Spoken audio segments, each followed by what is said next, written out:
네, 그렇다면은 제가 아까 타겟 저널 선정하는 게 굉장히 중요하다고 말씀드렸잖아요. 중요한 이유에 대해서 좀 설명을 드렸었고 또 과정에 대해서도 설명을 드렸었는데 그렇다면 이제 저널 선정을 그러면은 구체적으로 할 때 어떤 요인들을 고려해야 하는지도 중요한 것 같아서 좀 추가를 해봤어요. 일단 임팩트 팩터라는 게 있어요. 임팩트 팩터는 어, 어떤 저널에 실린 논문들이 평균적으로 얼만큼 인용이 됐는지에 대한 산술적인 지표예요. 그렇기 때문에 예를 들어 뭐 어떤 저널에 A라는 저널에 논문이 총 10개가 있는데 인용은 뭐 100번이 됐다. 그러면은 임팩트 팩터는 뭐 한 10에 가깝게 계산이 되는 거예요. 물론 뭐 구체적인 계산 방법은 달라요. 하지만 뭐 그냥 대략적으로 생각해보면 그렇다는 거예요. 대략적인 개념적인 게 그렇다는 거고요. 그리고 또 SCI, SSCI 인덱스가 있겠죠. 이거는 한국에서 특히나 굉장히 중요하게 여겨지는 것 같은데요. 뭐 SCI 저널, SSCI 저널 뭐 이런 말 하잖아요. 이게 뭐 SCI나 뭐 SSCI라는 기관에서 어떤 저널이 우리 기관에 이렇게 공식적으로 기관이라고 해야 되나요? 어쨌든 약간 좀 퀄리파이드 된 뭐 이렇게 리스티드 아웃된 그런 저널들이다라고 이렇게 구체적으로 리스트가 된 게 있거든요. 그래서 SCI인지 SSCI인지 본인이 내고자 하는 저널이 이렇게 등재가 된 저널들인 건지를 확인해 보셔야 돼요. 그래서 확인을 했을 때 SSCI, SCI면은 뭐 한국 내에서는 적어도 뭐 SCI에 뭐 저널을 냈다, 뭐 SCI에 논문 냈다, 뭐 이렇게 이야기할 수 있는 그런 지표가 될 수 있겠죠. 그리고 또 어떤 타겟 저널이 내가 내기에 적합한가는 본인들이 저희들이 이제 연구자로서 논문들을 읽어보잖아요. 그럴 때 레퍼런스 섹션이 있겠죠. 참고 문헌 섹션이죠. 참고 문헌 섹션에 여러 가지 이제 논문들이 이제 인용된 논문들이 정리돼 있을 텐데 뭐 아시겠지만 논문 쓰다 보면 계속 반복적으로 나오는 논문들이 있잖아요. 그 논문들이 어떤 저널에 출판이 됐는지를 살펴보시면 조금 더 감이 잡히실 거예요. 내가 만약에 영어로 논문을 낸다면 이러이런 저널들이 유명한 저널이고 또 완전 뭐 대중들에게 유명하지 않더라도 내 분야의 학자들이 자주 보는 저널이 무엇인가 또 중요해요. 왜냐면은 그런 저널에 제 논문을 실려야지 그 인용수가 나중에 미래를 생각했을 때 올라갈 거 아니에요. 만약에 내가 논문을 그냥 이렇게 뭐 되게 뭐랄까 모든 그 제 분야의 그 특정적인 학자들이 읽지 않지만 임팩트 팩터는 높은 그런 저널에다가 내 논문을 내면은 확률적으로 미래에 내 논문을 인용할 사람들은 나랑 비슷한 주제를 다루는 논문을 쓸 사람들이잖아요. 그 사람들이 보는 논문 저널의 종류들이 조금 한정적일 거 아니에요. 그 사람들이 모든 저널을 다 막 업데이트해서 보지는 않으니까. 그렇다는 얘기는 제가 만약에 임팩트 팩터가 높지만 제 분야 사람들이 잘 안 읽을 것 같은 논문에 그 저널에다가 논문을 내면은 그 확률적으로 미래에 그 학자들이 제 논문을 인용할 가능성이 조금 떨어진다는 거예요. 그렇기 때문에 임팩트 팩터가 조금 낮더라도 미래에 내 논문을 인용할 만한 사람들이 읽을 만한 저널을 찾으려면 아까 말씀드렸듯이 그 페이퍼, 내가 자주 읽는 페이퍼의 참고 문헌 섹션을 그 리뷰해보는 거를 추천합니다. 그리고 논문의 출판 가능성을 좀 따져봐야 돼요. 이게 뭐냐면 약간 내 논문이 과연 엄청나게 좋은 네이처 사이언스급에 실릴 수 있는가 없는가는 본인이 아마 더 잘 아실 거예요. 그렇지만 더더욱이나 객관적으로 따져보고 얼만큼 그 가능성이 있는지도 보셔야 되고요. 아까 말씀드린 이런 고민의 단계에서 오픈 액세스 저널들이 내 논문의 출판 가능성을 높이고 적어도 논문을 여러 군데 기고했을 때에 그 총 걸리는 기간을 줄일 수 있는 좋은 옵션이 될 수 있다고 생각해요. 그리고 한 해에 몇 개의 볼륨과 몇 개의 이슈가 나오는가도 중요한 요인인 것 같아요. 만약에 어떤 저널이 굉장히 논문을 많이 내는 저널이다. 이러면 제 논문의 게재 가능성도 올라가겠죠. 하지만 동시에 뭐 임팩트 팩터는 조금 낮은 저널일 수 있겠죠. 하지만 이제 따져보셔야 되는 거예요. 코스트 베네핏을. 얼만큼 제 논문이 나올 수 있는가. 그리고 내 논문 출판 과정에서 들이는 시간 대비 그런 효과 같은 걸 따져봤을 때 어떤 논문이 가장 최적의 그런 대안인가를 따져보셔야 되는 거고요. 또 블라인드 리뷰도 되게 중요한 요인인 것 같아요. 이거는 나중에 다음에 이제 그 팁 설명할 때 설명을 드릴게요. 오픈 액세스 저널 여부도 중요한 것 같고요. 그럼 이제 타겟 저널 선정을 했어요. 그 다음에 하셔야 될 일들이 뭐 여러 가지가 있는데요. 저널 서브미션을 하려고 이제 어카운트를 만들어서 뭐 앱스트랙도 올리고 내 논문의 타이틀도 올리고 하다 보면은 이제 다른 부가적인 일들을 해야 됨을 알게 되실 거예요. 첫 번째로 커버레터라는 걸 작성하셔야 돼요.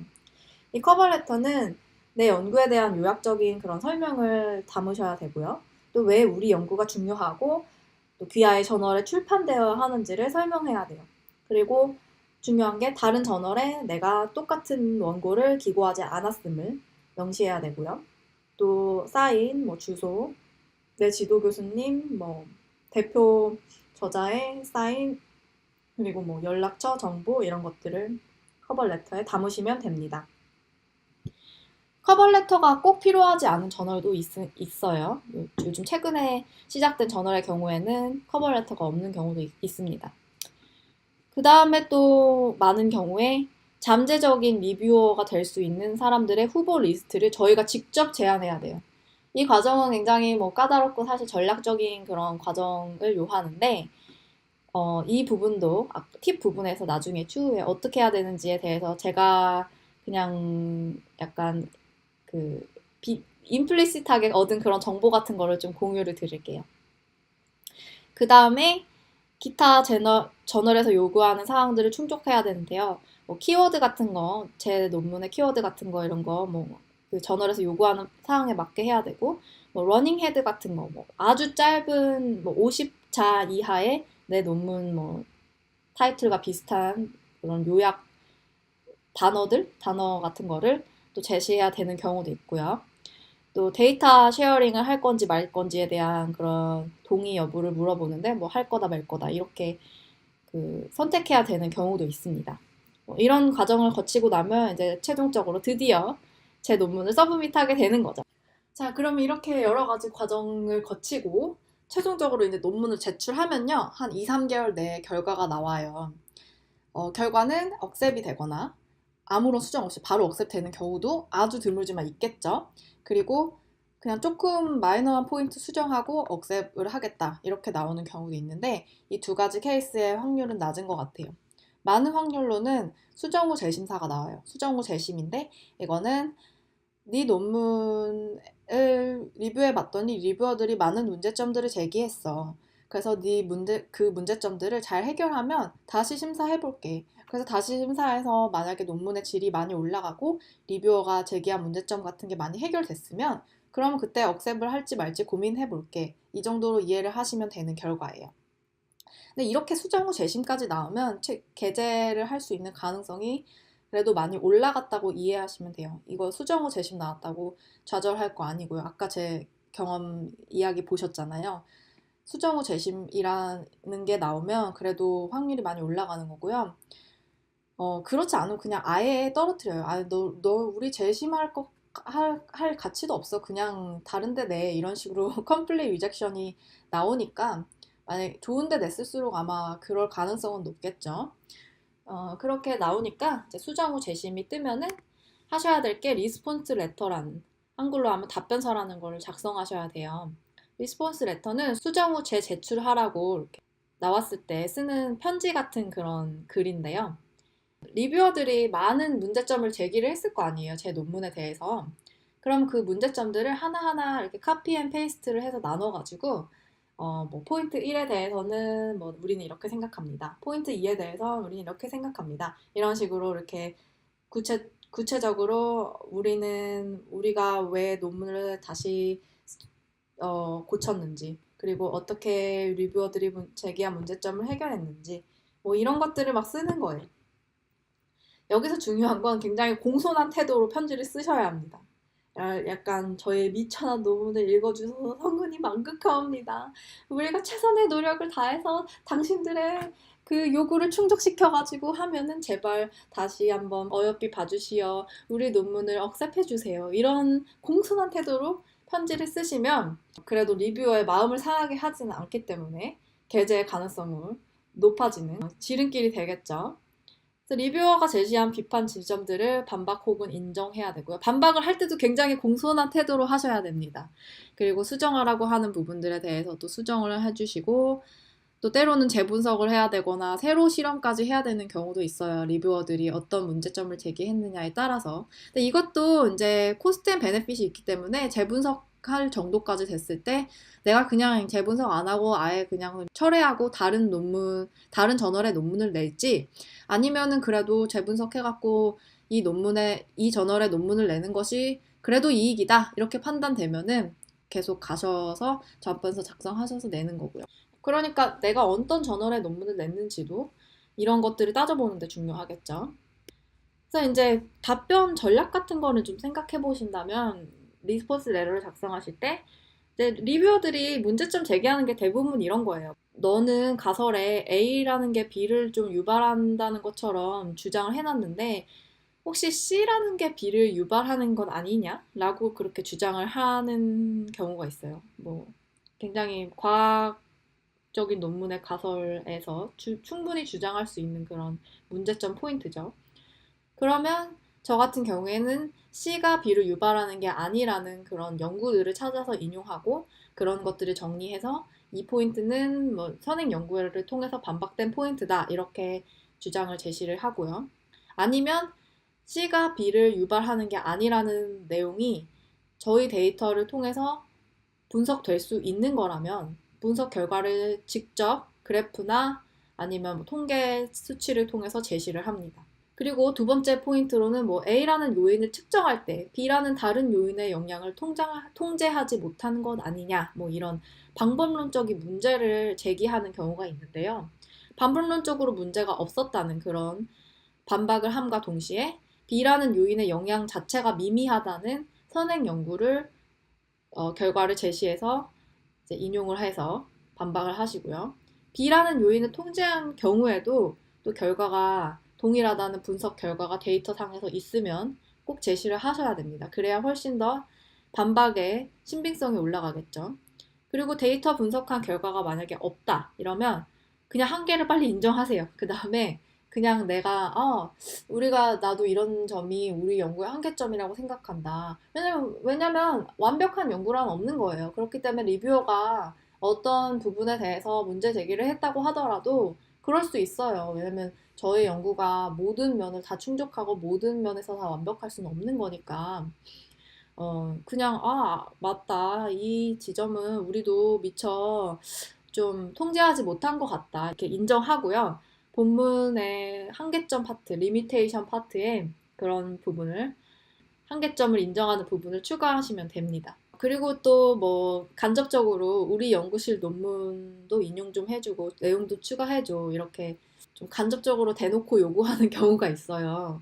그러면 이제 예상할 수 있죠. 이렇게 뭐 내용 추가 좀 해달라, 인용 좀 해달라 이러면 리뷰어가 저 랩 출신인가 보네, 혹은 뭐 본인인가 보네 이렇게 추측할 수 있어요. 그러면은 뭐 적절하다고 생각되면 되도록이면 추가를 해서 추가했다. 네가 제기한 문제 정말 말 되는 것 같다. 우리 논문의 질을 높여줘서 감사하다. 아까 말씀드렸듯이 그렇게 공손한 태도로 막 너가 제기한 문제점 정말 추가했어. 내가 제기한 포인트들 이론적으로 더 보강했어. 이런 것들을 본문 및 답변서를 통해서 보여주시면 나머지 그냥 이렇게 마이너하게 수정하라는 포인트들에서는요. 예를 들면 뭐 통계치라던가 뭐 인용이라던가 뭐 포맷이라던가 뭐 이런 거 지적하는 경우 있거든요. 그러면 그냥 최대한 공손한 말투로 우리 이런 거 지적해줘서 고맙다. 우리 잘 수정했다. 이렇게 쓰고 본문도 그렇게 수정을 해주시면 됩니다. 네, 그런 과정으로 이제 답변서를 다 제출하고 나면은 최종적으로 논문이 나오게 돼요. 그러면 이제 논문이 나오면 막 진짜 좋은 일이 일어날 것 같지만 사실 허탈감이 더 들어요. 제가 엄청나게 좋은 뭐 네이처 사이언스급의 논문을 내지 않아서 할 수도 있죠. 네. 어쨌든 제가 정말 자식을 낳는 것처럼 뭐 이 정도까지는 오바지만 그래도 뭐 열심히 해갖고 논문을 냈는데 국내 학회직 논문과 비슷하게 그래도 좀 더 많은 사람들이 읽긴 하지만 그 독자들이 논문을 읽기까지 그 많은 시간이 되게 걸리고 바로 반응이 되게 즉각적이지가 않거든요. 그래서 되게 허탈감이 들 수 있는데 그렇지만 나 논문 나왔다 이렇게 이곳저곳에 홍보하는 게 좋은 것 같아요. 저 같은 경우에 뭐 리서치 게이트 제 계정 있거든요. 리서치 게이트라는 게 연구자들의 SNS와 같은 건데요. 리서치 게이트 들어가서 제 계정에 새로 추가된 논문 추가하고 또 뭐 다른 SNS 뭐 트위터 같은 거에도 혹시 계정이 있으면 추가하고 또 뭐 아까 말씀드렸던 컨퍼런스 이메일 리스트에 뭐 인프레스 아티클 리스트 이런 거를 메일 리스트에다가 공유를 해서 메일이 이렇게 쭉쭉 관련 분야 사람들에게 보내지는 그런 전통이 있는 컨퍼런스 그룹도 있거든요. 그런 경우에는 뭐 관리자한테 나 논문 나왔으니까 내 논문도 메일 리스트에 추가해줘 이렇게 요청 메일 보내고요. 또 랩 홈페이지 있으시면 랩 홈페이지에다가 새로 추가된 논문 추가하고 또 링크드인이란 사이트 아시죠? 링크드인에도 만약에 본인 계정이 있으면 추가할 수 있으면 추가하고 또 CV라고 하는 그 이력서에다가 또 논문 실적 추가하고 뭐 이런 홍보 과정을 하셔서 허탈감을 조금 더 보완할 만한 그런 일들을 좀 하시면 이게 이제 논문의 어떤 애프터 서비스 같은 겁니다. 제가 나온 논문의 애프터 서비스 같습니다. 그래서 이런 과정이 끝나면 이제 또 다시 다른 논문을 쓰는 과정을 또 거치게 되는 거죠. 그래도 한 개당 한 개당 점점 더 효율적이고 전략적인 그런 방식으로 좋은데 논문을 내고 있는 그런 자신을 발견하실 수 있을 거예요. 그럼 오늘 준비한 내용 여기까지고요. 도움이 되셨다면 좋아요 눌러주시고 구독도 원하시면 해주시고 질문 있으면 답글로 남겨주세요. 감사합니다.